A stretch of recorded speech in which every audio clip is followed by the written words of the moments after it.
Stephano. He's going to take it, man. With that hair. With that scarf. That hair and scarf, bro. Actually, that's not technically called a scarf. What is it called? I forgot the actual terminology. Elliot, help me out here. He's I'm on my own, buddy. All right, well, I don't know. If someone knows the actual terminology of what he's wearing, it's not just a scarf. It's like a actual thing. I can't remember.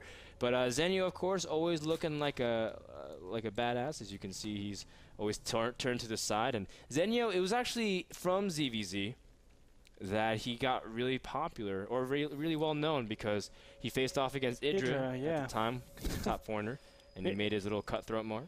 Made him rage backhand. quit. I remember that game on Blistering Sands. I don't know if you remember it. All right, so let's introduce our player. Starting in the bottom left, we have Zenio from Team Liquid.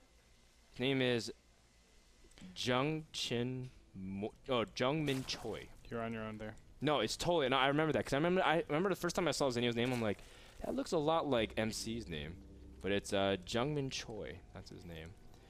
And we see Stephano in the top right as the pink Zerg.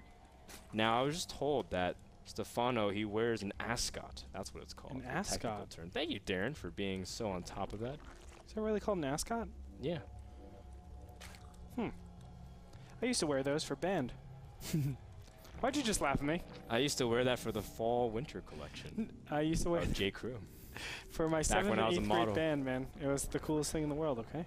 Thank you very much. Well, my version was much cooler. I stole it, too. We see already a deviation of builds. We see Stephano went for Pool first, and we see a Hatchery first from Zenio. Now, Shadow Temple, it is forced cross spawns once again on NASL version. Andre, what are your thoughts about our opening build choices from both players? Honestly, I like Zenio's better. This is forced cross positions, as you said. So going for that 15 hatch, I think it's solid, especially with the Queen upgrade. The Queen upgrade, of course, we haven't seen any huge ZVZs in NASL with the new patch. With the Queen upgrade, you're actually able to defend against Zerglings a lot easier, in my opinion, because all of a sudden these run-bys, or the aggression that you're able to do normally, can be actually killed. So this distance, we always talk about the distance between the hatchery or the expansion and the ramp being so critical. Now the queens don't have to get so close. They're queen drillisks. Yeah, so they're slow, but they're not that slow. Is that what you're trying to say? Well, they're useless, but they're not that useless. No, they're amazing. What are you talking about, man? Hydras, actually Hydras are pretty decent ZVZ if you use them correctly. And we've seen some players, I'm looking at like Lucira, we've seen players like DRG even use them in ZVZ. Nesty even been seen to do Hydras once in a while in ZVZ. We'll see how that all unfolds, but for now we see the first few Zerglings from Stephano coming in here, just picking on some drones. And sniping a couple of drones here and there is exactly what Stephano needs to do, because he went for a hatchery, he went for a pool, then hatchery, so he'll naturally be behind. That will help him out a little bit, and it'll seesaw from now on. I think one drone is actually the bare minimum that you need to actually even things out. The larva count will go to Zenio pretty quickly here, as he does have 2 queens out already. His opponent does as well. Unfortunately for Zenio, he has not immediately put down that larva inject, so it's a little bit late on that. So they should actually equal out. I take it all back. Yeah. Okay. Interesting. We see the Baneling nest started for both players. Now, Shattered it's not necessarily the most constricted area to your naturals, so coming in with Banelings can be a little bit tricky because you need a little bit more surface area, but keep in mind, the Queen buffs are completely in play, and they do give some extra range in terms of targeting down those Banelings. You can use the Queen and the Spinecrawler in tandem to snipe Banelings if you target fire very accurately. So who will play defensive, who will play aggressive? And as you can see, both players pretty even the drone count. Zenio only up by 1. No, just kidding. They equalized. Yeah, they're super equal. It's actually really cool. Both of these players are doing actually very similar styles. I can't find anything noticeably different. They're doing defensive Banelings as well, so nothing too crazy. I mean, it's gonna have to wait till later on where we can actually see deviations. Like right now, Evolution Chamber and Roach Warren goes down, indicative of a +1 Roach Circling Baneling, Roach Circling Baneling timing, and a lair coming out from Zenio, which has a lot of possibilities. for now. Yeah, the lair, especially with this many Zerglings, you never know. It depends a lot on the gas timings from Zenio as well. If he goes for all 4 gases immediately, or if he tries to slow gas. But the way he's gassing, you know, progressively at this point, Zenio could end up getting roaches just a little bit more delayed than his opponent. Meanwhile, Stephano has that ability to make units, but his tech is pretty delayed. As you can see right now, Stephano also going on 3 gas. Now, here's the big thing. Stephano didn't get all these Zerglings for defense, and this is a normal timing. You will kind of Zergling up just to be careful for potential Zergling Baneling all-ins. But he's very confident with his opponent, or excuse me, with his micro. Oh my. A ton of Banelings are being made, and you can see Stephano is going to be late to the party. He does not have enough units out to actually merge into Banelings and be any more relevant for this fight. So it'll be a little difficult. We'll see how good these players' micro are. Oh, Stephano trying to run straight into the Banelings, and 2 Banelings might trade for enough, 2 for 3, but another one ends up detonating, and a huge amount of drones end up being taken down there for Stephano. Zenio with a very precise timing now jumps up in advantage 50 to 35 drones. Now, it's interesting because this is an adaptation from Zenio, because if he was going for that timing, why would you get the Spire, or why would you get the layer? And that's because inevitably Zenio is getting the Spire. He quad gas during that time. He's trying to mix it up a little bit. Yeah, he's mixing it big time. His opponent normally is going up against Roach Zergling Baneling directly after this. You've shown a lot of aggression in this early game stage. You know your opponent has just, you know, Baneling to your economy pretty nicely. So the natural transition to this is to go Zergling Roach Baneling for Zenio. And I think Stephano actually assumes that he won't actually defend against mutas. So those mutas are actually going to pop and surprise Stephano so badly. Unfortunately for Stephano, he doesn't know that there's his timing. He could have used his timing very nicely with his +1 missile attacks. Yeah, and +1 really key to 2-shot Zerglings instead of 3. And this allows you to just basically pressure without fearing of losing your units too much, especially because as a Spire finishes, the first few mutas really can't do much against the onslaught of Roaches. Roaches will just devastate everything on the ground, so even if mutas clean up everything, you'll lose a lot of workers. But at this point, Stephano has a lot of supply in these Roaches. He's equalized the drone count, and he's going to take his 3rd slightly delayed compared to Zenio. And if he just chooses to play passive at this point, Stephano's going to have a hard time dealing with all these mutas. Stephano has still not looked and seen if his opponent is going for some sort of Spire tech. I think he just assumes that there's no way his opponent can, because the +1 timing, normally, I mean, especially with doing an attack and it not really being too larva efficient, you won't do a style like this. Zenio did make a lot of assumptions, but here we go. The Roaches will get in here. And the muta count isn't actually enough to do enough damage here. The Zerglings are going to engage, but they get 2-shots so fast. You can see the power of these Roaches. And if he went for an all-in here, these Roaches would have been doing so much damage. Unfortunately, he didn't. But still, overall, a nice play. Well, Zenio does have some Zerglings coming in, trying to see if he can pick off the remainder of those Roaches. The Roaches run up the ramp as Stephano takes some pretty big blows, but still his Roaches are pretty frivolous, intent on taking out some of these drones and really get the economic advantage. You can see Zenio splitting up his mutas as well, trying to take it down. This is what we're talking about. Stephano can come in and really kill the economy, even though his Roaches can't technically answer the mutas. You can see that Stephano did pick off some workers. Nonetheless, though, you can see that Zenio still has a pretty healthy drone count. Going to look at it right now. Income tab showing 52 harvesters to 54, and the mutas are out in the field now. Hydralisk Den is up. You can see spore crawlers are inbound, as well as well, of course, hydras. I don't know if he can actually defend this. Zenio is looking really good here. Well, he can't necessarily defend the 3rd as easily. He can still defend the main and the natural, I think, because the larva count has already been established there. And you can see that they have queens, they have everything, you know, the spores are in position. But the fact is, there's not much really to get to the 3rd. And even though this 1 spore crawler finished, Zenio should be able to clean this up. Now, the big thing is, even if he doesn't kill his hatchery, he's still getting a pretty big advantage because Zenio controls the map. He's able to drone up. You can see he's able to get his gas count way higher. And in ZVZ, gas is so important. As you can see now, tech and upgrades are coming in the flurry. You can see Burrow +2, Roach Speed. And if you don't have the gas to support it, you're going to fall very far behind. Yeah. I think, you know, just the fact that the 5th and 6th gas is not set up is the main reason why we can say that Zenio is really far ahead. Now, Stephano does have a potential attack timing. With these Hydras, you actually have a huge burst of damage, and your opponent needs a little bit of time before they can adequately prepare. With the really nice upgrades as well, you can see +2 is already finished. +2 armor is actually on the way here. He's actually able to be very cost efficient with these units. He just needs to, I guess, settle a little bit and be able to do something about it. But these mutas are just doing so much damage all around the field. Yeah, they're targeting down the Hydras and really trying to limit Stephano's ability to not only defend, but his inability to push.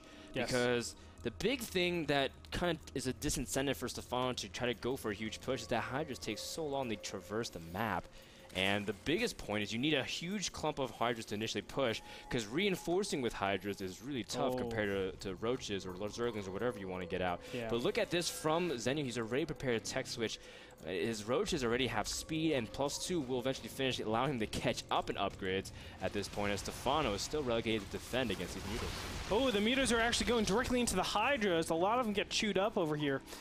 But the Roaches are making their way over to the left-hand side. Now, the upgrades are going to kind of even out right now. 2-1 is just about to finish for Zenio, and 2-2 is just about to finish for Stephano. So Stephano definitely misses his timing right here. He had the potential to do a ton of damage with that, well, with the upgrades, but Zenio did a great job of just keeping his opponent at bay. All right, so here comes a potential 2-point aggression here at the natural. We see Zenio's backing off because his Roaches at the 3rd were immediately parried. Wow, great defense there by Stephano. He's actually managed to really equalize the counts. Still, Stephano is behind in gas very, very desperately. As you can see, gases 5 and 6 are still not taken. Stephano does clean up some of the center overlords and army here. You can see that he's moving out towards the center, but I don't know if he's actually be pushing out at this point. This is the classic Roach Hydra against Roach Infestor. And seeing that Zenio has so much position here, he has so much space, I think these, honestly, these Infestors are going to do so much damage here. Yeah, and he's going to force an engagement by locking down the Roaches. Stephano really can't turn around. Zenio moving forward here. Stephano's army is looking pretty fragile. Now, they do have +2/+2, giving them a little bit of carapace advantage, but these Hydras can't run. You can see them frantically trying to retreat, but Zenio is just pressing forward. Now, he doesn't have that much Infestor energy. You can see Stephano's macro is on point, and as soon as Zenio's Roaches pop here, that should be bad news for Stephano. He's going to have to run back, but the problem is Hydras can't really run from battle. They can only stay. No, I mean, I think Stephano has to keep going into this. Pushing back from here is just giving your opponent the win. You can't really do anything about this because Infestors are used for later in the game. He lost all of his Hydras, so he needs to continue this momentum.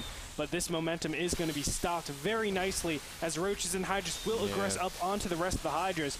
And now there is nothing for Stephano that he has an advantage over his opponent. It's just the upgrades, and it's not going to be enough with additional mutas and Infestors out in the field. You know, Zenio looks to be taking this first game very nicely. Yep, love the touch of the mutas just to add some little bit DPS here. Really stinging Stephano where it hurts, where he can't really answer to him. So even if he has that upgrade advantage in carapace, the mutas kind of balance that out very significantly. Now you can see Stephano just reinforcing with Roaches. He has nothing really to answer against that. He's going to have to fall back. And the big thing is just the sheer amount of supply that Zenio has. He's got a worker advantage. He also has another base. He's also got incredible amounts of map control. And Stephano is just forced to really turtle at this point. What can you do if you're Stephano in this position, Andre? I think you have to rely on just guerrilla tactics from here. Just start going for Infestors. He is continuing on with Hydras, unfortunately. But you have to go for Infestors. If you don't go for Infestors, you're basically giving the game away. Just because mass Infestors against Roach Hydra is super inefficient. You're able to obviously lock all the units into position, and then Zenio basically chooses when and where all the battles actually start and finish. So for him not to go Infestors and not have the capacity to do those little infested Terran tricks, it will put him in a very uncomfortable situation. But Stephano is actually looking to find a hole right here, and he might actually find it with Zerglings going on to the right-hand side, potentially ruining some of the time for these drones. Yeah, this is part of his guerrilla tactics, as you were saying, which I have a big rant about that, but I'm going to save that for later. We see Zenio pushing into the natural. He's just kind of ignoring those Zerglings at the 3rd rocks. As you can see that at this point, the bigger pressing issue is will he even be able to hold his third? And these infestors have been racking up energies. Zenio did a pretty decent job keeping the 4 or 5 infestors alive, losing maybe 1 or 2. And this could be a huge defining moment of the game. As you can see, Stephano, if he can't defend his third, it is going to be game over. Yep, and the Hydras are very exposed. You can see the foam grills go down immediately, giving Stephano a really tough angle. The Roaches will move in, but a ton of Hydras will intercept all of this. But look at that, he's just going to move directly forward, try to target down the Hydras, and they're so weak, Stephano won't be able to hold this. Nope, he will. He's a freaking mastermind. This guy is so good. The idea is that even if so, Zenio, trades favor Zenio very heavily because he's on a production advantage. He can just keep doing this nonstop. And Zenio, you know, he didn't actually keep that many infestors this time. He only has 2 left, and he hasn't really been able to, you know, stock up the energy and really be intimidating. Stephano had a fantastic concave as well. We can't discount the fact that his positioning was very strong. Yeah. But look at this, Zenio doing exactly what we're saying, just trading nonstop, and eventually Stephano's defenses are going to run thin. Exactly, and he needs the Roaches in front. That's the #1 thing you need to do. Don't let those Hydras take damage. If you can consolidate your Hydras and keep them alive, then maybe, yeah, you can do enough DPS against your opponent. But I just find it so difficult at this point because Zenio, those infestors, man, they're so powerful right now. And here we go, another battle. Yeah, I mean, Zenio just keeps sending wave and wave after units. His economy is perfect, exactly where he wants. And you can see Zenio cleaning up everything. Stephano running out of units, traversing way too far off of creep and not in a defensive position whatsoever. And the remainders of his army is just a few Roaches. As you can see, the reinforcements should definitely not be enough this time around. You can see Stephano doesn't have the DPS of the Hydras really to cradle him in this position. As right now we see Zenio pushing in here, which could be the last moments of defending. Now, if Stephano holds off a max with only 100 supply of his own, I will be absolutely floored. But Zenio looks like he's going to hold strong here and clean up the rest. There it is, Gratz comes out from Stephano. Zenio's going to take it for the first game. See, his name is Jungmin Choi. Look at that. What's his first name? Min Choi. Duh. Actually, his first name is MC, if you think about it. Whoa. Yeah. That's what I'm just saying. blew my mind. It's exactly what I was saying, because MC's name is Jungmin Cho, and I'm saying his name is Jungmin Choi. It sounds pretty similar as, like, you know, Daniel Jones and Daniel Johnson or something like that. So, pretty similar names in general. So, guys, Zenio takes game #1. Yep. ZVZ is pretty strong. Andre, how you feeling about that game? This is kind of a little funky he did take a pretty big risk. His opponent did not scout him out, and thankfully so, because if he scouted out the Spire, instantly he would just say, Roach, Zergling, Baneling, go. I don't care how many units, I don't care if I've prepared for it. As soon as my +1 finishes, I'm going to go attack you, because you just do not have the means to defend against anything like that. Imagine if he attacked like a minute before those mutants were really coming out. As they were coming out, it would be really difficult to hold off. So Stephano missing his timing just ever so slightly, which is actually uncharacteristic of him. Stephano, a mastermind of timings. We want to thank Kingston HyperX for that first game on Shadow Temple. They are the ones providing SSD and memory for NASL Season 3. Check them out at kingston.com. We'll be back with game #2 between Stephano versus Zenio. Who will take it? Find out after this break.